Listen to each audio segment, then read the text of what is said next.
BPSC ADO examinations और BPSC TRE 4 या BPSC के किसी भी एग्जाम की तैयारी करने वाले मेरे सभी साथियों का हमारे इस YouTube channel open study area पर हार्दिक अभिनंदन है। मेरे प्यारे साथियों, आज के इस सेशन में हम लोग खास करके बीपीएससी के द्वारा जो जीके जीएस के क्वेश्चन पूछे जाते हैं और अब जो ये नए नियम, ट्रेंडिंग नियम आ गए हैं, निष्कर्ष, कथन, कारण, मिलान करिए, उस चीज को ध्यान में रख करके आज के इस सेशन को लेकर के चलेंगे। सामान्य अध्ययन पेपर नंबर 2 बीपीएससी एडीओ के लिए काम करेगा यह क्वेश्चंस, और याद रखेंगे जीके जीएस जो होती है आपका 40 मार्क्स टीआरई 4 के लिए, उनके लिए काम करेंगे। और सामान्य अध्ययन के वे सभी स्टूडेंट जो बीपीएससी की तैयारी करते हैं उनके लिए ये प्रश्न इंपॉर्टेंट होने जा रहे हैं। हम जहां पर भी आवश्यकता पड़ेगी वहां पर प्रश्नों को एक्सप्लेन करने की अवश्य कोशिश करेंगे। वीडियो को बिना क्विट किए हुए, बिना बिल्कुल पॉज किए या फिर आगे भगाते हुए एक एक करके ध्यान से आप क्वेश्चनों को देखने की प्रयास कीजिएगा। आइए हम पहले प्रश्न की तरफ अपने चलेंगे। प्रश्न आपके सामने है, प्रश्न देख लीजिएगा। यहां पर प्रश्न सबसे पहले हम इसको कलर जो है कॉम्बिनेशन ठीक कर लेते हैं। प्रश्न है कि भीमराव यानी कि रामजी अंबेडकर ने किस वर्ष महार सत्याग्रह का नेतृत्व किया था। बड़ा ही शानदार क्वेश्चन है। और याद रखेंगे प्रश्न है कि भीमराव रामजी अंबेडकर ने किस वर्ष महार सत्याग्रह का नेतृत्व किया था। ऑप्शंस आपके सामने जो दिखाई दे रहा है 1925, 1923, 1923 और 1900 आपके पास 18, यानी कि 25, 23, 27, 23 और क्या है 18। इस प्रश्न का सही आंसर हो जाएगा मेरे प्यारे साथियों 1927। अब आइए सबसे पहले हम जानने की कोशिश करेंगे कि महार आंदोलन या महार जो ये था सत्याग्रह था वह जो है वह क्या था। याद रखेंगे दोस्तों, महार सत्याग्रह जो है यह महाराष्ट्र में होने वाला एक प्रकार का आंदोलन था। याद रखेंगे, और याद रखेंगे कि इसका नेतृत्वकर्ता डॉक्टर भीमराव अंबेडकर थे। कौन थे? Doctor B R Ambedkar. आप सभी जानते हैं डॉक्टर बी आर अंबेडकर के बारे में थोड़ी सी हम बातें बता देते हैं ताकि एग्जामिनेशन का कोई भी भरोसा नहीं है कि कहां से क्वेश्चन पूछ देंगे। तो याद रखेंगे डॉक्टर भीमराव अंबेडकर का जो जन्म होता है 14 अप्रैल, याद रखेंगे 14 अप्रैल कितने को, सन 1891 ईस्वी को जो है डॉक्टर भीमराव अंबेडकर की ये आपके पास जन्म होती है। याद रखेंगे डॉक्टर भीमराव अंबेडकर से संबंधित बातें ये रहेंगी कि यह हमारे संविधान के निर्माता यानी कि संविधान निर्माता के नाम से किनको जाना जाता है, डॉक्टर भीमराव अंबेडकर को। खास बात ये रहेगा कि डॉक्टर भीमराव अंबेडकर के जो है वो स्वतंत्र भारत के प्रथम क्या थे, वह कानून मंत्री थे। स्वतंत्र भारत के प्रथम कानून मंत्री बनने का श्रेय किससे जाता है, वह जाता है डॉक्टर भीमराव अंबेडकर को। इनकी मृत्यु जो होती है 6 दिसंबर जो है आपको कुल मिलाकर 1956 ईस्वी को होती है। ध्यान में रखने की बात है कि इनके द्वारा और गांधी जी के बीच में एक समझौता हुआ था जिसको हम लोग 1932 का पुणे समझौता के नाम से जानते हैं। याद रखने की आवश्यकता है। हमारे संविधान में निर्माता तो ये जाने ही जाते हैं, जो हमारे संविधान में संविधान सभा थी उसमें प्रारूप समिति के अध्यक्ष के रूप में जाने जाते हैं। पूछा जाएगा कि प्रारूप समिति के अध्यक्ष कौन थे, तो याद रखने की जरूरत है कि प्रारूप समिति के जो अध्यक्ष हैं वो डॉक्टर भीमराव अंबेडकर है। तो प्रश्न था कि भीमराव अंबेडकर, रामजी अंबेडकर ने किस वर्ष महार सत्याग्रह का नेतृत्व किया था, 1927 इस प्रश्न का सही आंसर है। यह महाराष्ट्र में हुआ था 1927 में, और यह 14 अप्रैल 1891 को मऊ मध्य प्रदेश में इनका जन्म होता है। डॉक्टर भीमराव अंबेडकर का संविधान का निर्माता, कानून मंत्री, भारत के प्रथम स्वतंत्र भारत के प्रथम कानून मंत्री कौन थे, तो यही थे। 1932 ईस्वी में गांधी जी और इनके बीच में पूना पैक्ट होता है। यह प्रश्न कई बार पूछा गया है। प्रारूप समिति के अध्यक्ष कौन बनाए गए थे, तो वे थे डॉक्टर भीमराव अंबेडकर। एक इंपॉर्टेंट क्वेश्चन ये भी आ जाती है दोस्तों कि आपको ध्यान रखना है कि 1927 का जो ये महार आंदोलन था, याद रखेंगे ये महार जो सत्याग्रह था वो किससे संबंधित था। तो महार सत्याग्रह में डॉक्टर भीमराव अंबेडकर ने ये कोशिश किया था या उन्होंने इसमें जीत भी हासिल की थी कि जो दलित लोग हैं जिनको अछूत बोल रहे थे उस समय, तो दलित लोगों को भी सार्वजनिक जो पानी इत्यादि भरने वाले स्थान थे उनको भी बराबरी का हक मिलना चाहिए। इस आंदोलन को महार आंदोलन के नाम से जाना गया, महार सत्याग्रह के नाम से जाना गया है। तो प्रथम नंबर क्वेश्चन हो गया है कंप्लीट। भागेंगे अपने दूसरे नंबर क्वेश्चन के साथ। मेरे प्यारे साथियों, दूसरा नंबर क्वेश्चन आपके स्क्रीन पर है, अच्छे से समझिएगा, कोशिश कीजिए। प्रश्न आपके सामने है, एक्सप्लेनेशन बेहतर तरीके से करेंगे। खाद्य आयात पर भारत की निर्भरता का क्या प्रभाव पड़ा। खाद्य आयात पर भारत की निर्भरता का क्या प्रभाव पड़ा। इकोनॉमिक्स के क्वेश्चन हैं आपके सामने, हर तरह के क्वेश्चन समझाने की कोशिश करेंगे। प्रश्न है कि खाद्य आयात पर भारत की निर्भरता का क्या प्रभाव पड़ा। सबसे पहले आयात का मतलब होता है मंगाना, निर्यात का मतलब होता है पहुंचाना।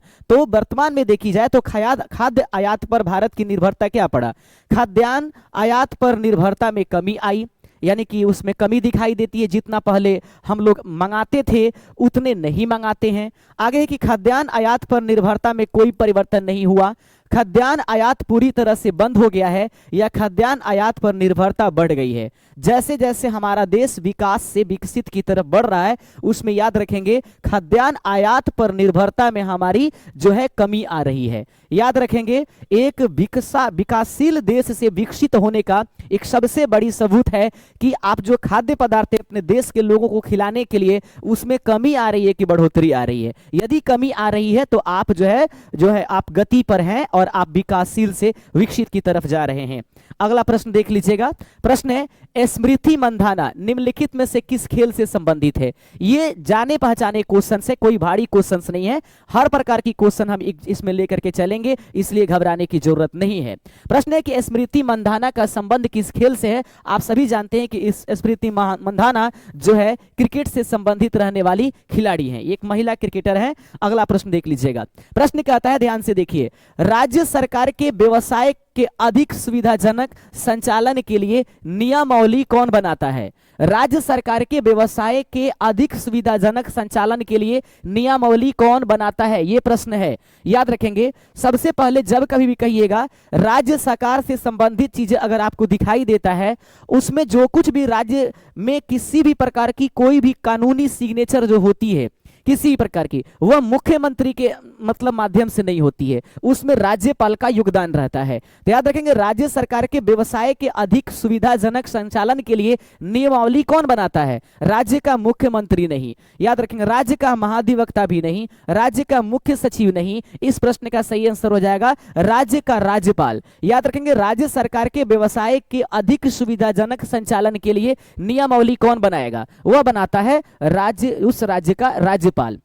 याद रखेंगे दोस्तों, यह हमारे संविधान के 166 में इसका वर्णन किया गया है। संविधान के अनुच्छेद 166 में इसका वर्णन किया जाता है कि किसी भी राज्य में जो कोई भी कामकाज होगा वह राज्यपाल के माध्यम से होगी। और यह जो आपके पास दिखाई दे रहा अधिक सुविधाजनक, यह आपको 166C में नजर आ जाएगा हमारे संविधान के अनुच्छेद में। उम्मीद करते हैं कि यह प्रश्न आपको समझ में आ गया होगा। अगला प्रश्न देख लेते हैं। अगला प्रश्न 5वां नंबर आपके स्क्रीन पर है, ध्यान से देखिएगा। निम्नलिखित में से कौन सा युग्म सुमेलित नहीं है। बड़ा ही शानदार प्रश्न है, कई बार ये प्रश्न आपसे पूछे गए हैं और पूछे जाएंगे, और ये प्रश्न बहुत ही उम्दा है।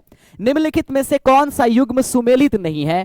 शपथ का प्रारूप जो है तीसरी अनुसूची में है। बिल्कुल सही है, क्योंकि मैंने आपको संविधान यानी कि जब मैंने पढ़ाया था अनुच्छेदों को तो उसमें अनुसूचियों को तो बताया था शपथ में 3 शब्द है, अर्थात इसका संबंध तीसरी अनुसूची से हो जाएगा। इसका मतलब ये तो सही सुमेलित किया गया है।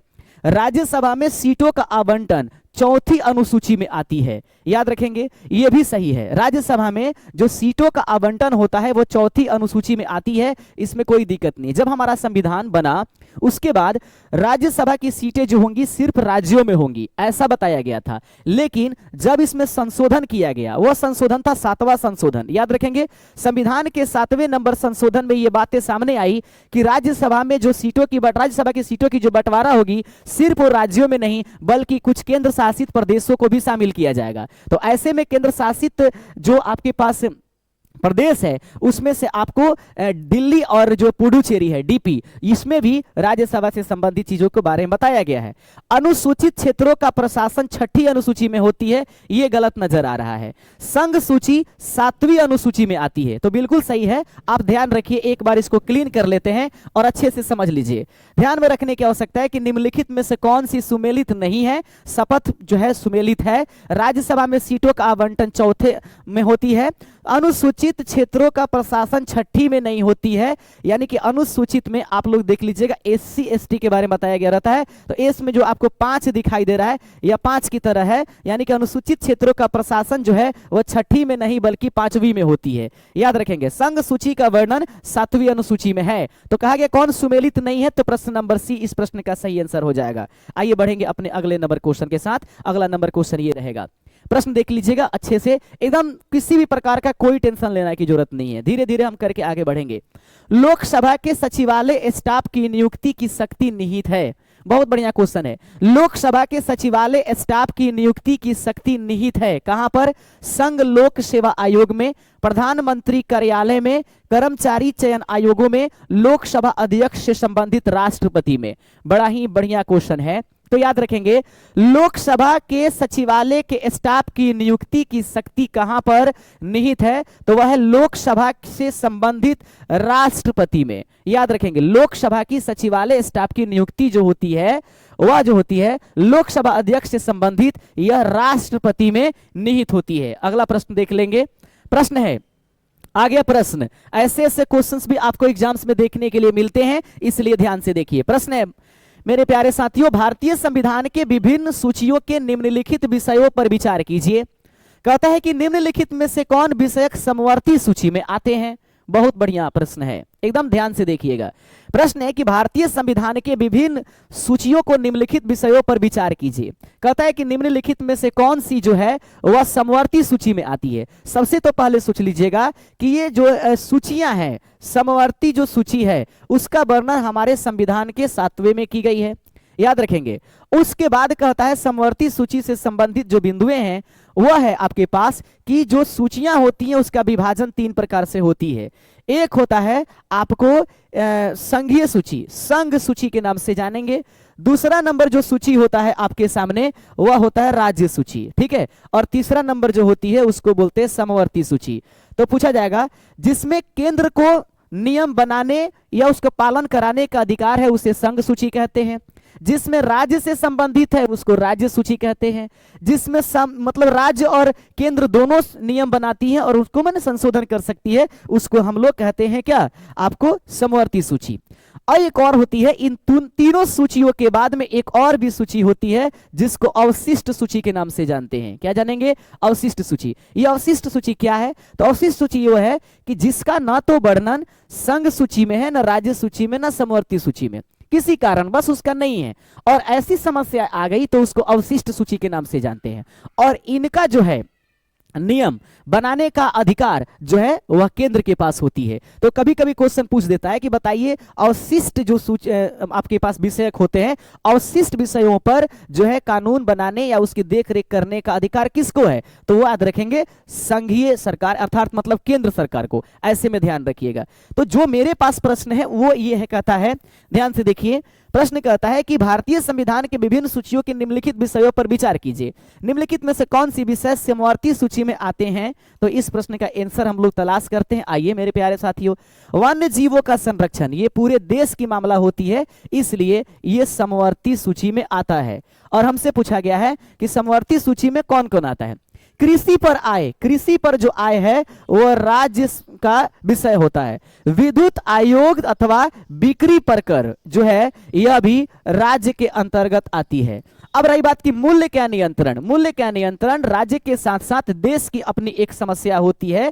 ऐसे में इस स्थिति का आप समझ जाइएगा कि यह भी जो है समवर्ती सूची का विषय आपको लगता है। समवर्ती सूची का विषय आपको नहीं लगता, ये होना भी चाहिए। तो देख लेंगे वन्य जीवों का संरक्षण समवर्ती सूची, मूल्य नियंत्रण समवर्ती सूची, यानी 1 और 4 इसमें कथन सही होगा। प्रश्न कहता है कि भारतीय संविधान के विभिन्न सूचियों के निम्नलिखित विषयों पर विचार कीजिए। निम्नलिखित में से कौन विषय समवर्ती सूची में आते हैं? तो ये 1 नंबर और 4 नंबर, ऑप्शन नंबर जो आपके सामने बी दिखाई दे रहा है, इस प्रश्न का सही आंसर हो जाएगा। उम्मीद करते हैं कि आपको ये बिंदुएं समझ में आ रही हैं और किसी भी प्रकार की कोई टेंशन होने नहीं चाहिए। अगला प्रश्न देख लीजिए। प्रश्न है, कहता है कि निम्नलिखित में से कौन विधि आयोग के अध्यक्ष की नियुक्ति करता है? निम्नलिखित में से कौन है जो विधि आयोग के अध्यक्ष की क्या करता है? नियुक्ति करता है। बहुत ही जबरदस्त प्रश्न है। प्रश्न है निम्नलिखित में से कौन विधि आयोग के अध्यक्ष की नियुक्ति करता है? तो सबसे पहले तो जान जाइए विधि आयोग जो है सरकार के लिए एक सलाहकार के रूप में काम करती है।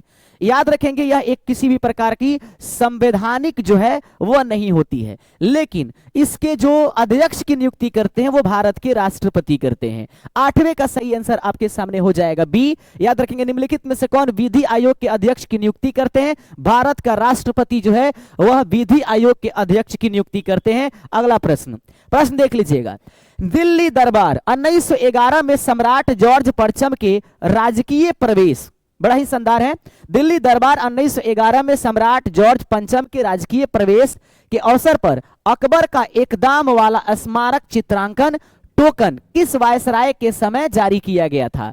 अब सभी लोग जानिए कि यह दिल्ली दरबार क्या था। आप सबको जानना चाहिए मेरे प्यारे साथियों कि 1905 ईस्वी आप डेट सुने होंगे।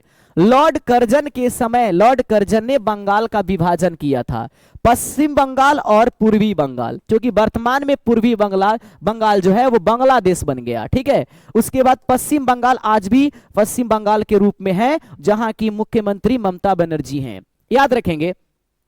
उसके बाद समझ लीजिए, क्वेश्चन में तो कोई ये नहीं है लेकिन इसको समझिए। उसके बाद जॉर्ज पंचम भारत आते हैं 1911 ईस्वी में, दिल्ली में दरबार लगाई जाती है और उस दरबार में आप समझिएगा कि लॉर्ड हार्डिंग को यह आदेश दिया जाता है। क्या दिया जाता है? लॉर्ड हार्डिंग को आदेश दिया जाता है कि भारत के लोग आपसे गुस्सा हैं, नाराज हैं अंग्रेजों से, इसलिए उसका कारण है बंगाल विभाजन, आप तुरंत बंगाल विभाजन को रद्द कर दीजिए।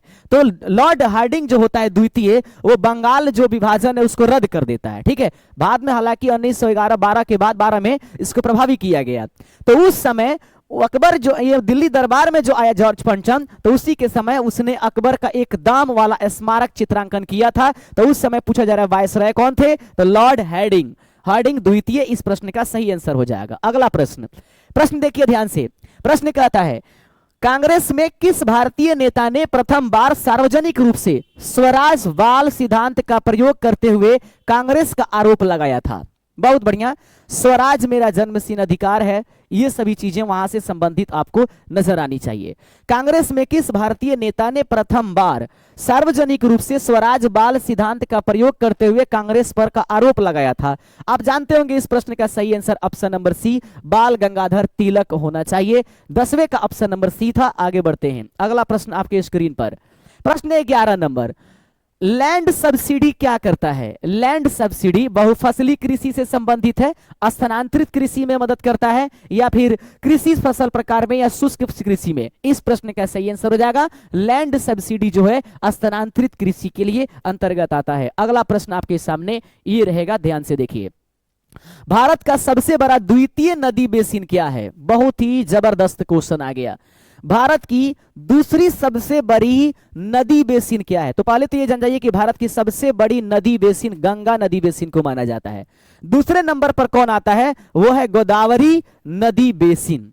कहता है कि भारत का सबसे बड़ा द्वितीय नदी बेसिन क्या है? तो भारत की द्वितीय सबसे बड़ी नदी बेसिन का नाम है गोदावरी नदी बेसिन। दोस्तों याद रखेंगे, जो ये गोदावरी नदी है वह महाराष्ट्र के, याद रखेंगे, महाराष्ट्र के कहां से? नासिक जिले के त्रयंबक से निकलती है, त्रयंबक से निकलती है। और याद रखेंगे यह महाराष्ट्र में, मध्य प्रदेश में, आंध्र प्रदेश में, कर्नाटक में, छत्तीसगढ़ में, उड़ीसा में, इन सभी स्थानों में प्रवाहित होती है। और इस दौरान ये भारी मात्रा में एक बड़ी नदी बेसिन का जो है वह निर्माण करती है, जिसकी क्षेत्रफल 3.12 लाख किलोमीटर स्क्वायर होता है। याद रखेंगे, अब ये गोदावरी नदी लगभग कितने किलोमीटर भारत में है? तो 1465 किलोमीटर, इसकी लगभग 1465 किलोमीटर ये लंबी है। लंबाई की तुलना में लगभग ये गंगा के बाद में आती है, यही कारण है कि इसको दक्षिण की गंगा कहा जाता है। मैं उम्मीद करता हूं कि भारत का सबसे बड़ा द्वितीय नदी बेसिन कौन है? गोदावरी नदी बेसिन जो है भारत की सबसे बड़ी द्वितीय नदी बेसिन के रूप में जानी जाएगी। अगला प्रश्न देखिए, निम्नलिखित में से कौन सा अलकनंदा और भागीरथी नदी के संगम का स्थल है? आप सभी जानते हैं कि अलकनंदा और जो भागीरथी है, इन दोनों के मेल से जो होती है वो गंगा नदी का निर्माण होता है। ठीक है, भारत की सबसे बड़ी लंबी नदी, भारत की राष्ट्रीय नदी, याद रखेंगे यही है। उनका जो मिलन होती है वो देवप्रयाग में होती है। ऑप्शन नंबर डी इस प्रश्न का सही आंसर था। 14 नंबर, भारतीय क्षेत्र में 2 ज्वालामुखी होते हैं, यानी भारतीय क्षेत्र में 2 ज्वालामुखी कौन कौन से हैं? तो बिहार एवं बक्सर में है, बस्तर एवं न्यूमूर में है, पांप एवं केरल में है, नारकोंडम एवं बरन द्वीप, याद रखेंगे यही है। अंडमान निकोबार द्वीप समूह में भारतीय क्षेत्र में 2 ज्वालामुखी हैं, जिनका नाम है नारकोंडम एवं बैरन द्वीप, याद रखेंगे अंडमान निकोबार द्वीप समूह में। 1761 की पानीपत की तीसरी लड़ाई में कौन पराजित हुआ था? बहुत बढ़िया क्वेश्चन। 1761 में पूछा जा सकता है कब पानीपत की तीसरी लड़ाई हुई, तो ऐसे कंडीशंस में 1761। आप सभी जानते हैं 1526 ईस्वी में बाबर जो है वह भारत आता है, और दिल्ली का अंतिम सुल्तान जिसको इब्राहिम लोदी कहते हैं, क्या बोलेंगे? इब्राहिम लोदी, या लोदी वंश का अंतिम शासक, या फिर दिल्ली सल्तनत का अंतिम शासक इब्राहिम लोदी को पानीपत की प्रथम युद्ध में जो है बाबर मतलब हरा देता है, और उसकी मृत्यु भी हो जाती है इब्राहिम लोदी की। उस दौरान भारत में मुगल साम्राज्य की क्या होती है? स्थापना होती है। इस युद्ध को हम लोग पानीपत की प्रथम युद्ध के नाम से जानते हैं। अब आती है पानीपत की दूसरी युद्ध। 1556 ईस्वी में पानीपत की दूसरी युद्ध होती है, और दूसरी युद्ध जो होती है अकबर और हेमू के बीच में होता है। अकबर की जो सेनापति था बैरम खान, और दूसरी जो है हेमू था। हेमू जो था तो अकबर की जीत होती है, हेमू की हार हो जाती है। 1761 ईस्वी में जो है पानीपत की तीसरी लड़ाई होती है। यह किनके बीच में होती है? मराठा और अफगान जो अब्दाली था, अब्दाली और मराठा के बीच में होती है। इसमें मराठे हार जाते हैं, ठीक है, अफगानी का जीत होता है। और यहीं पर जो है जो मराठों की जब हार हो जाती है, सबसे ज्यादा डरते कौन किससे थे? अंग्रेज लोग, वो मराठियों से डरते थे। तो अब मराठी लोगों की मराठा हार हो गई है, और यहाँ पर अफगानी जो अब्दिल था, तो उसकी जीत के बाद अब जो है कुछ कंडीशन, कुछ जो है राहत और कुछ मजबूतियां अंग्रेजों को मिल जाती है। तो अंग्रेजों की आगमन जो होती है 1761 से शुरू हो जाती है पानीपत की तीसरी जो लड़ाई है उसके बाद से। अगला प्रश्न देख लेंगे। प्रश्न आपके सामने है, उत्तरी गोलार्ध में साल की किस तिथि को उत्तर अयंतांत होता है? जिधर अनंतांत होगा उस दिन समझ लीजिएगा वहां पर पृथ्वी पर सबसे बड़ा दिन होता है, और वहां पर सबसे छोटी रात होती है। तो कहता है उत्तरी गोलार्ध में साल की किस तिथि को उत्तर अयनांत होते हैं? इस प्रश्न का सही आंसर है 21 जून। उत्तरी गोलार्ध में साल की किस तिथि को उत्तर अयनांत होता है? इस प्रश्न का सही आंसर है 21 जून, और 21 जून को उत्तरी गोलार्ध में सबसे बड़ा दिन होता है। याद रखेंगे, सबसे बड़ा क्या होगा? दिन होगा, और इसी दिन सबसे छोटी क्या होगी? रात होगी। ऐसा क्वेश्चन भी आपसे पूछा जाता है। मुद्रार नृत्य किस राज्य की लोक संगीत है? तो मुद्रार नृत्य जो है किस राज्य की लोक संगीत है? तेलंगाना इस प्रश्न का सही आंसर हो जाएगा। राष्ट्रीय आय का क्या अर्थ है? प्रश्न आपके सामने है, बहुत ही सुंदर। राष्ट्रीय आय का मतलब आप क्या समझते हैं? केवल वेतन, केवल किराया, सभी घटकों का जोड़, या उपर्युक्त में से कोई सही नहीं है? तो इस प्रश्न का सही आंसर हो जाएगा कि राष्ट्रीय आय का क्या अर्थ होता है? तो याद रखेंगे सभी घटकों को जोड़ देने से जो पूरी आंकड़ा मिलती है उसे हम लोग राष्ट्रीय आय के नाम से जानते हैं। अगला प्रश्न देख लीजिए, प्रश्न नंबर अगला, फ्लड ऑफ पावर नामक पुस्तक के लेखक या लेखिका कौन है? 19 नंबर क्वेश्चन, बड़ा ही जबरदस्त है। फ्लड ऑफ पावर नामक पुस्तक के लेखक या लेखिका कौन है? नीना नाल केडवई इस प्रश्न का सही आंसर है। प्रकृति का सुरक्षा वाल किसे कहा जाता है? तो प्रकृति का सुरक्षा वाल किसे कहेंगे? ज्वालामुखी को। कुछ हल्के क्वेश्चंस भी रखेंगे। निम्नलिखित में से किस प्रकार की मृदा लीचिंग शब्द से जुड़ी हुई है? निम्नलिखित में से वह कौन सी मृदा है जिसको लीचिंग शब्द से जोड़ा गया है? इस प्रश्न का सही आंसर हो जाएगा लीचिंग शब्द से लेटेराइट मृदा को जोड़ा गया है। अगला है, सांची पहाड़ी की चोटी पर असली पुरातत्व संग्रहालय की स्थापना किसने किया था? बहुत बढ़िया क्वेश्चन है, 22 नंबर क्वेश्चन देख लीजिएगा। सांची पहाड़ी की चोटी पर असली पुरातत्व संग्रहालय की स्थापना किसने किया? Sir John Marshall. 22 का ऑप्शन नंबर सी इस प्रश्न का सही आंसर हो जाएगा। आइए बढ़ेंगे अपने अगले नंबर क्वेश्चन के साथ। 13 नंबर क्वेश्चन है, कोणार्क सूर्य मंदिर भारत के किस राज्य में है? बेहद ही आसान क्वेश्चन। कोणार्क का जो आपके पास ये मंदिर है, सूर्य मंदिर, वह जो है वह 23 का ऑप्शन नंबर बी यानी ये उड़ीसा में उपस्थित है। अगला प्रश्न देख लीजिएगा, निम्नलिखित में से किस राज्य की सीमा मिजोरम से नहीं जुड़ी हुई है? याद रखेंगे, वह कौन सा राज्य है जिसकी सीमा मिजोरम से नहीं जुड़ेगी? असम, मणिपुर, त्रिपुरा, मेघालय। याद रखेंगे मेघालय की सीमा नहीं जुड़ती है, क्योंकि दोस्तों जहां पर मेघालय और मिजोरम का संगम होने वाला होता है वहां पर असम और त्रिपुरा जो होती है वो इनके बीच से गुजर जाती है, ठीक है ना। तो ऐसी स्थिति में मेघालय की सीमा जो है ये जो है आपको मिजोरम से नहीं जुड़ती है, ये जुड़ जाती है लेकिन असम और त्रिपुरा इनको अलग कर देती है। मैप उठा करके देखिएगा, सब आपको क्लियर हो जाएगा। ओजोन स्तर कहां होता है, प्रश्न आपके सामने है, ओजोन स्तर कहां होता है, ओजोन स्तर कहां होता है। बने रहिए आप हमारे साथ, धीरे धीरे करके हम क्वेश्चनों को हार्ड करेंगे, टेंशन नहीं लीजिए। अभी 25 क्वेश्चन हुए हैं। कोई भी एग्जाम जो बीपीएससी एडीओ का होगा, टीआरई 4 का होता है, उसमें क्वेश्चंस कुछ ऐसे भी होते हैं जो लो लेवल के होते हैं, कुछ बहुत क्वेश्चन हार्ड होते हैं, तो बढ़ने दीजिए ना थोड़ा सा, अभी तो 25 ही क्वेश्चन हुए हैं। ओजोन स्तर कहां पाया जाता है, इस प्रश्न का आंसर हम बताएं उससे पहले आप लोग समझ लीजिए। आइए पहले आज स्तर को समझ लेते हैं। ये स्तर को समझिए, आपकी पृथ्वी है, ये पृथ्वी से यहां पर जो मंडल होगा ये क्षोभ मंडल होगा। सबसे निचली मंडल को क्या कहते हैं, क्षोभ मंडल। अगला मंडल देख लीजिएगा, दूसरी मंडल जो होगी इसको बोलेंगे समताप मंडल। फिर उसके बाद अगली मंडल जो होगी इसको बोलेंगे मध्य मंडल। क्या बोलेंगे, मध्य मंडल। इसकी अगली मंडल जो होगी उसको बोलेंगे आयन मंडल। क्या बोले, आयन मंडल। इसके आगे जो मंडल होगा उसको बोलेंगे बहिर्मंडल। यही है मंडल, कमंडल नहीं, ये मंडल है, याद रखें। तो आइए मंडल को आज समझते हैं बिल्कुल कमंडल की तरह। तो आइए यहां से लेकर जो आपके पास एरिया बचेगा ये मंडल का, इस मंडल को देखिए, जो मंडल बचेगा यहां से यहां तक, उस चीज को समझिए। क्षोभ मंडल जो होती है 0 से लेकर 12 से 13 किलोमीटर, कहीं कहीं इसको ज्यादा भी लिख दिया गया होता है, व्हाइट ले लेते हैं। ये कितना होता है, 12 से लेकर के 0 से लेकर के 12 से 13 किलोमीटर, यानी यहां से यहां तक। तो 13 कहीं कहीं लिखा गया था, कहीं कहीं 12 लिखा गया है, अधिकांशतः जगह आपको 13 दिखाई देंगे। उसके बाद समताप मंडल की जो ऊंचाई होगी वो 12 के बाद, ठीक है, 50 किलोमीटर तक, ठीक है। उसके बाद जब चलेंगे 50 के बाद यहां पर चलेंगे तो 80 किलोमीटर तक, ठीक है। 80 के बाद जब चलेंगे तो इसकी दूरी हो जाएगी 640 किलोमीटर, याद रखेंगे। उसके आगे जब चलेंगे तो ये 640 किलोमीटर के बाद आपको आएगा।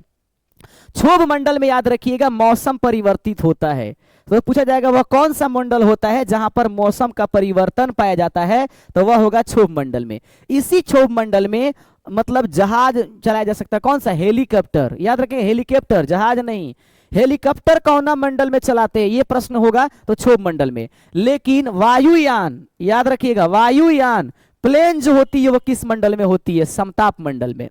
उसके बाद इसी मंडल में O3 यानी ओजोन से बना हुआ एक प्रकार का लेयर होती है जो सूर्य से आने वाली प्रकाश की किरण में पाई जाने वाली पराबैंगनी किरणों को सोखती है। ओजोन स्तर कहां स्थित है, सप्ताप मंडल। इस प्रश्न का आंसर तो हो गया है। अब आ जाइए, उसके बाद जो आपके पास मध्य मंडल होती है, यहां सबसे ज्यादा ठंड पड़ता है। आयन मंडल जो होती है रेडियो तरंगों का इसमें संचरण होता है। अब बहिर्मंडल में क्या होता है, तो बहिर्मंडल में याद रखेंगे HE में बदलता है, संलयन इत्यादि से संबंधित क्रियाएं ऊपर उसके आगे वाली मंडल में पाई जाती है।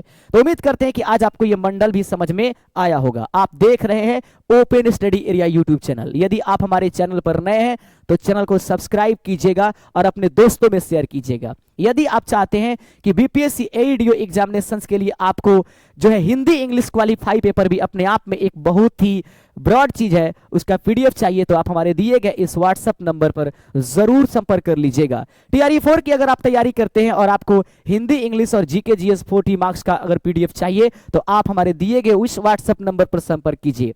यदि आप लाइब्रेरियन भर्ती एग्जामिनेशंस की तैयारी करते हैं तो उसकी ई बुक के लिए भी आप हमारे इस दिए गए इस व्हाट्सएप नंबर पर व्हाट्सएप कर सकते हैं। प्रश्न आपके सामने, निम्नलिखित में से कौन सा कथन सही है। आइए कथन कारण क्वेश्चन शुरू कर दिए हैं, टेंशन नहीं लीजिए, सब समझ में आ जाएगा।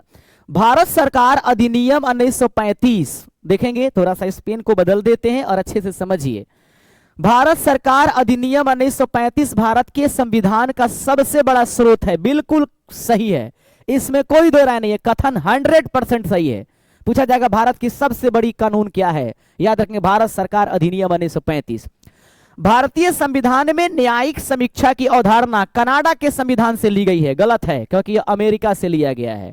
पूछा जाएगा न्यायिक, याद रखेंगे न्यायिक समीक्षा का प्रावधान भारतीय संविधान में किस देश की संविधान से जुड़ा गया है, तो याद रखेंगे अमेरिका के संविधान से। तो 1 नंबर सही है। ऐसे में इस प्रश्न का आंसर हो जाएगा option number D. Option number D इस प्रश्न का सही आंसर था। अगला क्वेश्चन, भारतीय संविधान का कौन सा अनुच्छेद विधि के समक्ष समानता से संबंधित है। बहुत बढ़िया प्रश्न है, कोई इसमें ज्यादा इधर उधर तिगड़म तगड़म नहीं है। भारतीय संविधान का कौन सा अनुच्छेद विधि के समक्ष समानता से संबंधित है, इस प्रश्न का सही आंसर हो जाएगा अनुच्छेद नंबर 14। कई बार ये प्रश्न पूछे गए। 6 नवंबर 1925 को नहीं 2025, सॉरी क्षमा चाहेंगे, 1925 बोल दिए हैं, 2025 आइए।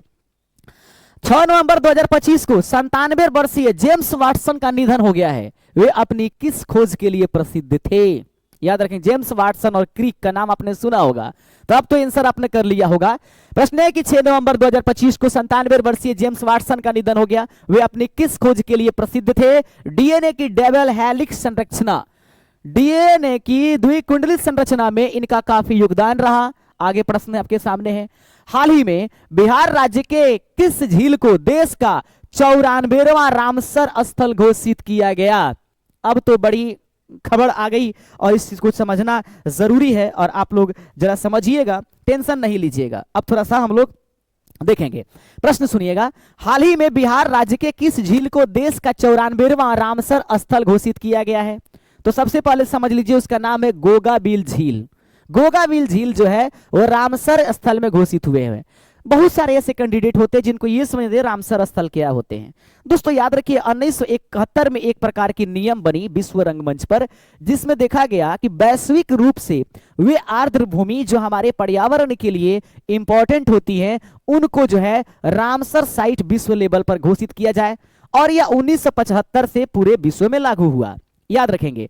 अब जो है बात ये आती है कि वर्तमान समय में भारत में पहले तो 94 था, लेकिन फिलहाल 2026 में इनकी संख्या 96 हो गई है। याद रखेंगे, पूछा जाएगा कि 96 कि भारत में अभी वर्तमान में रामसर साइटों की संख्या कितनी है? 96। 94वां था वो कौन था? गोगाबिल झील, जो कि कटिहार में उपस्थित है। मैं बताऊंगा बिहार में कौन कौन है। अब देख लीजिएगा, सबसे अधिक जो है वो रामसर साइट कहां पर है? वो है यूके में। याद रखेंगे, यूके में 176 है। याद रखेंगे, विश्व पर चलते हैं। उसके बाद मैक्सिको में इसकी संख्याएं कितने नंबर है? मैक्सिको में 144 है। भारत में कितने हैं? 96। 96 है। 96वां कौन आया? 96वां की खोज जो है छत्तीसगढ़ में हुई है, और उसका नाम हो जाएगा आपको कोपड़ा जलाशय। कोपड़ा जो जलाशय है वो जो आपको छत्तीसगढ़ में खोजा गया। थोड़ा सा मुझे भी ये नया आंकड़ा इसको देखने की जरूरत पड़ी। तो 96वां कौन है? कोपड़ा झील, कोपड़ा जलाशय। याद रखेंगे, ये कहां है? छत्तीसगढ़ में। और 95वां जो है वो राजस्थान में खोजा गया है। बिहार में कुल कितने रामसर साइटें हैं? तो बिहार में कुल मिलाकर के जो है 6 रामसर साइट है। वो 6 रामसर साइट हम आपको बताने की कोशिश करते हैं, बस बने रहिएगा। सबसे पहले आपको पहला नंबर आपको जाना जो है कांवर ताल। याद रखेंगे, बिहार का सबसे पहला रामसर साइट हम लोग देखेंगे कांवर ताल। याद रखेंगे, कांवर ताल। याद रखेंगे, ये कांवर ताल कहां है? यह कांवर ताल आपको बेगूसराय में है। कहां पर है? बेगूसराय। उसके बाद दूसरा नंबर जो होती है नागी, नागी। तीसरा नंबर आपके पास नकटी। याद रखेंगे, नागी नकटी। ये दोनों कहां है? जमुई में। याद रखिए, 3 हो गए। एक और है अनुपम, चौथा नंबर है अनुपम, अनुपम झील। यह जो है अनुपम झील, यह कहां पर स्थित है? ये पश्चिम चंपारण में उपस्थित है। ठीक है। उसके बाद आपके पास एक और है जो 5वां नंबर, जो बेहद ही आसान है, उसका नाम है गोकुल। ये गोकुल जो है वह गोकुल भी आपके पास ये है बक्सर जिला में। कहां पर उपस्थित है? बक्सर। छठा नंबर जो है अब किराया गोगाबिल झील। याद रखेंगे, गोगाबिल झील कहां पर है? गोगाबिल झील यह कटिहार में उपस्थित है। तो पूछा जाएगा बिहार में कुल कितने मिलाकर के रामसर साइटें हैं? तो 6 रामसर साइटें हैं। कांवरताल, नागी नकटी, अनुपम, उसके बाद गोकुल, गोगाबिल। और 94वां कौन है? गोगाबिल। 96वां कौन है? तो ये छत्तीसगढ़ का कौन है? कोपड़ा जलाशय। कोपड़ा जलाशय है। इस प्रश्न का सही आंसर हो जाएगा। अगला प्रश्न, 5 नवंबर 2025 को भारत में गुरु नानक देव जी की कौन सी जयंती मनाई गई थी? याद रखिए, 556। आगे बढ़ते चलते हैं। भारतीय राष्ट्रीय आंदोलन के दौरान असहयोग आंदोलन किस वर्ष प्रारंभ हुआ? 1920 ईस्वी 1 अगस्त को। अगला प्रश्न देखिएगा, भारत के किस देश को हैजा प्रसार नियंत्रण के लिए टीके की 10,000 खुराक भेजी गई है? भारत ने किस देश को हैजा प्रसार नियंत्रण के लिए टीके की 10,000 खुराक भेजी है? प्रश्न है तिमोर लेत्से। आगे बढ़ते चलते अगला क्वेश्चन, 13वें संस्करण का आईसीसी महिला क्रिकेट विश्व कप 2025 भारत ने जीता है। भारत की महिलाओं ने जीता है और साउथ अफ्रीका को हरा करके। कितने रन से हराए? शायद 52 रन से यही हुआ।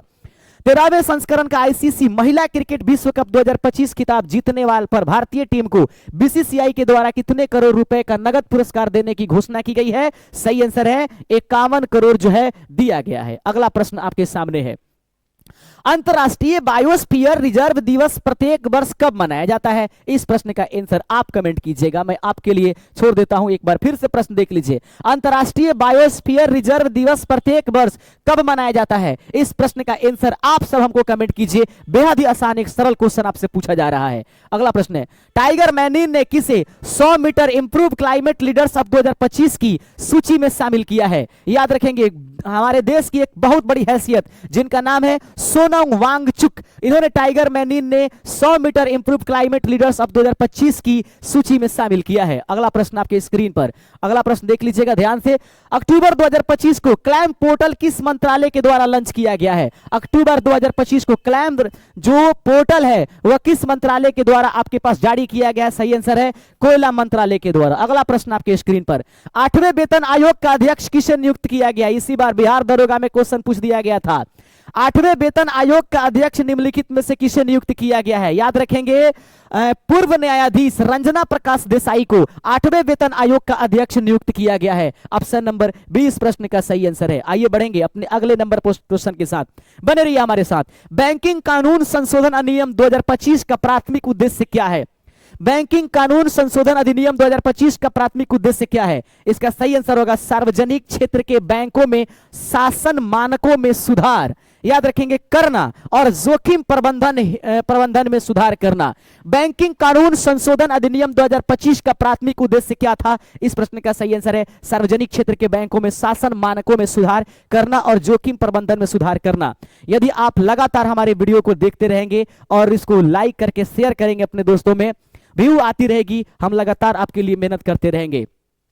भारत सरकार के द्वारा किस राज्य के लघु समुदाय के संगीत वाद्य यंत्रों को भौगोलिक संकेतन यानी कि ज्योग्राफिकल जो इंडिकेटिंग होती है जीआई टैग प्रदान किया गया है? भारत सरकार के द्वारा किस राज्य के लघु समुदाय के संगीत वाद्य यंत्रों को भौगोलिक संकेतक जीआई टैग प्रदान किया गया है? 39 नंबर प्रश्न का सही आंसर हो जाएगा आपके सामने ऑप्शन नंबर डी, मणिपुर इस प्रश्न का सही आंसर है। अगला प्रश्न, भारत में खाद्य तेल एडिबल ऑयल की खपत का कितना प्रतिशत हिस्सा आयात किया जाता है, जिससे भारत दुनिया का सबसे बड़ा आयातक बन गया है? लीजिए, भारत में खाद्य तेल की खपत का कितना प्रतिशत हिस्सा आयात किया जाता है जिससे भारत दुनिया का सबसे बड़ा आयातक देश बन गया है? इस प्रश्न का 40 नंबर प्रश्न का सही आंसर हो जाएगा ऑप्शन नंबर डी, 70 से 75%। ये बहुत बड़ी आंकड़ा है प्रश्न, इसीलिए तो अमेरिका हमें आंख दिखा रहा है।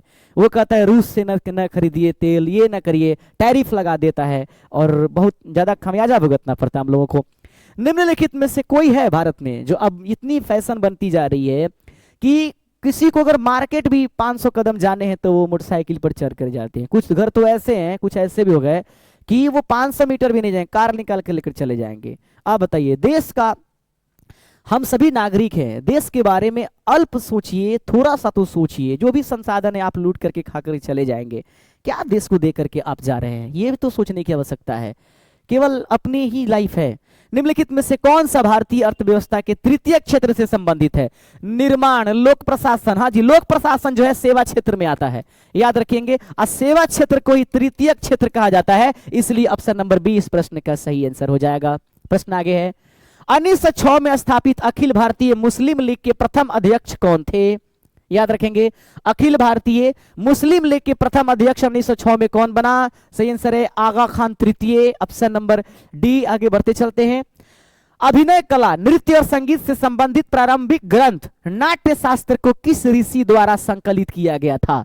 अभिनय कला, नृत्य और संगीत से संबंधित भारतीय प्रारंभिक ग्रंथ नाट्य शास्त्र को किस ऋषि द्वारा जो है संकलित किया गया? भरत इस प्रश्न का सही आंसर हो जाएगा। अगला प्रश्न, भारतीय संविधान के किस संशोधन के अंतर्गत आप संपत्ति के अधिकार को मौलिक अधिकार की सूची से हटा दिया गया? याद रखेंगे, मौलिक अधिकारों की संख्याओं में कमी आ गई। जो हमारे पास संविधान संशोधन 42वां आया, उस मतलब 42वें संविधान संशोधन में हम लोग देखेंगे कई प्रकार की चेंजिंग आई और उसको संविधान का जो है मिनी कॉन्स्टिट्यूशन कह दिया गया। इसमें संशोधन हुए, इसमें धर्मनिरपेक्षता इत्यादि शब्द जोड़े गए। लेकिन उसी के बाद जो अगला जो आपके पास संशोधन आया 44वां संशोधन, इसमें जो है मौलिक अधिकार से जो है आपको संपत्ति के अधिकार को हटा दिया गया। याद रखेंगे संशोधन के अंतर्गत संपत्ति के अधिकार को किस संशोधन के द्वारा हटा दिया गया, तो वो संशोधन था भारत का संविधान का 44वां संशोधन। आप कमेंट करके बताएंगे 44वां संशोधन हमारे भारतीय जो ये आपके पास संविधान में है वो कब हुआ था। और इसी के दौरान संशोधन इसको जो संपत्ति का अधिकार है उसको हटा करके 301 में इसको जोड़ दिया गया, 300 क में जोड़ा गया और इसे अब विधिक अधिकार अर्थात ओनली कानूनी अधिकार के रूप में जाना जाता है। अगले प्रश्न देखेंगे। प्रश्न है चिल्ली भारत के किस पड़ोसी देश का राजधानी है? दिया गया सभी ऑप्शन इसमें गलत है। आगे बढ़ते चलते हैं। गलती से टाइपरों ने अलग गलत टाइप कर दिया। लोक लेखा समिति के संदर्भ में निम्नलिखित में से कौन सा कथन सही है? लोक लेखा के संदर्भ में निम्नलिखित में से कौन सा कथन सही है? लोक लेखा समिति अपनी रिपोर्ट लोकसभा अध्यक्ष को सौंपती है। ठीक है, ये बात बिल्कुल सही है कि लोक लेखा समिति अपनी रिपोर्ट लोकसभा के अध्यक्ष को सौंपती है। लेकिन अगला प्रश्न है कि लोक लेखा समिति में राज्यसभा के 15 सदस्य हैं। गलत है। कुल मिलाकर इसमें 22 सदस्य होते हैं। लोक लेखा समिति में 22 सदस्य, 15 सदस्य को आपको चुनना होता है लोकसभा से। किस सभा से? लोकसभा से। और अगली आपके पास आ जाती है जो बाकी के 7 हैं उसको चुनना है राज्यसभा से। याद रखेंगे। तो पूछा गया है लोक लेखा समिति अपनी रिपोर्ट लोकसभा अध्यक्ष को सौंपती है। बिल्कुल सौंपती है। लोक लेखा समिति में राज्यसभा के 15 सदस्य होते हैं? नहीं, 7 गो होती है। इसका सही आंसर क्या हो जाएगा? मुझे लगता है कथन 1 इसका ओनली इसका सही आंसर होगा। 46 का सही आंसर जो है दिया गया है ऑप्शन नंबर ए इस प्रश्न का सही आंसर है। अगला प्रश्न देख लीजिए। अगले प्रश्न को हम भागाते हैं। प्रश्न 47 नंबर। निम्नलिखित में से कौन सा सबसे बड़ा जल निकाय है जो पूर्व में जॉर्डन और पश्चिम में इजराइल की सीमा को लगा हुआ है? वाह, बहुत जबरदस्त प्रश्न। देखिए ऐसे ही प्रश्न एग्जाम्स में आपके पास रहते हैं, कंफ्यूजन होती है, बट कंफ्यूजन को धीरे धीरे दूर करना है। एक आदत पकड़िए। निम्नलिखित में से कौन सा सबसे बड़ा जल निकाय जो पूर्व में जॉर्डन और पश्चिम में इजराइल की सीमा से अलग हुआ है? इस प्रश्न का 47 का सही आंसर मृत सागर इस प्रश्न का सही आंसर हो जाएगा। 47 का ऑप्शन नंबर सी था। कैसा लग रहा है हमारा क्लास? आप जरूर हमें कमेंट करके बताइएगा और हमें अवगत कराइएगा ताकि मोटिवेशन मिले रहे और हम आपके लिए लगातार मेहनत करते रहें। प्रश्न है संविधान सभा की पहली बैठक कब हुई थी? बेहद आसान क्वेश्चन। थोड़ा सा भी आप संविधान अगर पढ़े हुए हैं, थोड़ा सा भी आप स्टूडेंट हैं और कॉन्स्टिट्यूशन के बारे में जानकारी रखते हैं तो ये प्रश्न आपके पास हो जानी चाहिए। संविधान सभा की पहली बैठक कब हुई थी? तो संविधान सभा की पहली बैठक जो होती है वह 9 दिसंबर सन 1946 ईस्वी को हो जाती है। ऑप्शन नंबर सी इस प्रश्न का सही आंसर हो जाएगा। अगला प्रश्न देखेंगे। प्रश्न बड़ा ही शानदार है। सार्वजनिक प्रावधान उन वस्तुओं और सेवाओं को संदर्भित करता है जिन्हें बजट के माध्यम से वित्त पोषित किया जाता है और डैश है। देखिए यही वो प्रश्न है, ऐसे ही वो प्रश्न है। बिल्कुल हल्के हल्के क्वेश्चन जाते रहेंगे 1-2 और उसके बाद एकाएक ऐसे जबरदस्त क्वेश्चन आ जाएगा जिससे पूरा सिर चकरा जाएगा। तो वहीं पर संयम बरतने की जरूरत है। प्रश्न है सार्वजनिक प्रावधान उन वस्तुओं और सेवाओं को संदर्भित करता है जिन्हें बजट के माध्यम से वित्त पोषित किया जाता है और डैश है। ऑप्शंस आप लोग देखिए रहे। वो कौन है? बिना किसी प्रत्यक्ष भुगतान के उपलब्ध कराया जा सकता है, केवल ऑनलाइन भुगतान के जरिए उपलब्ध होता है, केवल प्रत्यक्ष भुगतान के साथ ही उपयोग किया जा सकता है या केवल करदाताओं द्वारा उपयोग किया जाता है। तो इस प्रश्न का सही आंसर हो जाएगा कि सार्वजनिक प्रावधान उन वस्तुओं और सेवाओं को संदर्भित करता है जिन्हें बजट के माध्यम से भी पोषित तो किया जाता है लेकिन साथ ही साथ वो बिना किसी प्रत्यक्ष भुगतान के उपलब्ध भी कराया जा सके। अगला प्रश्न देखिए।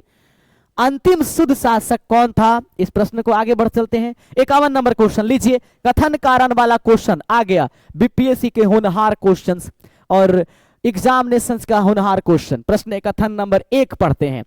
ऊष्मागतिकी का प्रथम नियम ऊर्जा संरक्षण के सिद्धांत का ही एक रूप है। अब वो पता नहीं क्या है, थोड़ा सा देखिए। कहता है कि ऊष्मागतिकी का प्रथम नियम ऊर्जा संरक्षण के सिद्धांत का ही एक रूप है। सही है। कारण यह है, यह नियम बताता है कि किसी निकाय को दी गई ऊष्मा उसकी आंतरिक ऊर्जा में वृद्धि और निकाय द्वारा किए गए कार्य के योग के बराबर होती है। ये है प्रश्न। उष्मागतिकी का प्रथम नियम ऊर्जा संरक्षण के सिद्धांत का ही एक रूप है, सही है।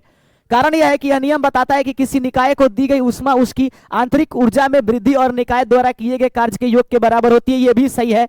ऑप्शन नंबर ए और आर दोनों सत्य है और आर ए की सही व्याख्या भी करता है। ऑप्शन नंबर ए इस प्रश्न का सही आंसर था। लीजिए 52 नंबर क्वेश्चन, ज्यादा क्वेश्चन नहीं चलेंगे, 51-52 क्वेश्चन देखेंगे। कुछ क्वेश्चन ऐसे भी देख लेते हैं क्योंकि ऐसे भी क्वेश्चन होते हैं। सूची, मापक यंत्र एक तरफ दिया गया है और मापी जाने वाली राशि जो है मिलान करनी है। स्फिग्मोमैनोमीटर से क्या मापा जाता है, ये प्रश्न सबसे पहले जानिए। स्फिग्मोमैनोमीटर से क्या मापा जाएगा, तो स्फिग्मोमैनोमीटर से मुझे लगता है कि रक्त दाब मापी जाती है, यानी एक का हम लोग 3 नंबर मिलान कर लिए। ऑडियोमीटर क्या मापेगा, तो ऑडियोमीटर क्या मापेगा भाई, ये ऑडियोमीटर मतलब ध्वनि मापेगा, तो दूसरे का हो जाएगा 4 से मिलन, अब बचे 2 मिलन।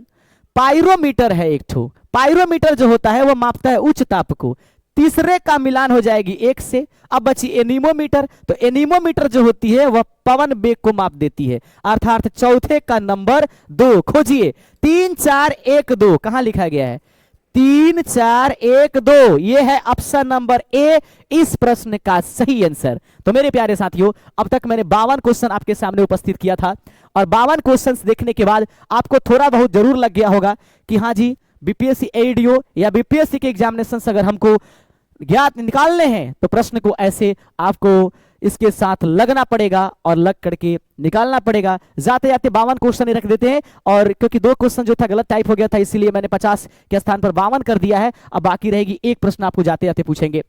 तरंगों के संबंध में सही कथन चुनिए। देखते हैं कौन कौन इस प्रश्न का सही आंसर करते हैं। ये प्रश्न आपके लिए छोड़ करके जाएंगे और याद रखिएगा आप इसका आंसर जरूर कमेंट कीजिएगा। तरंगों के संबंध में सही कथन चुनिए। यांत्रिक अनुप्रस्थ तरंग केवल ठोसों में उत्पन्न हो सकती है। ध्वनि तरंगे निर्वात में संचरित हो सकती हैं। एक्स किरणें यांत्रिक तरंगे हैं और प्रकाश तरंगे अनुदैर्घ्य तरंग है। कौन सा कथन है जो सही है, इस प्रश्न का आंसर आप हमें कमेंट में दीजिए। यदि आपका आंसर सही पाया गया तो हम जरूर आपको रिप्लाई करेंगे। और प्यारे दोस्तों, हमारे इस क्लास को अपने दोस्तों में शेयर जरूर कीजिएगा। जय हिंद, जय भारत। मिलेंगे अपने नए सेशन के साथ।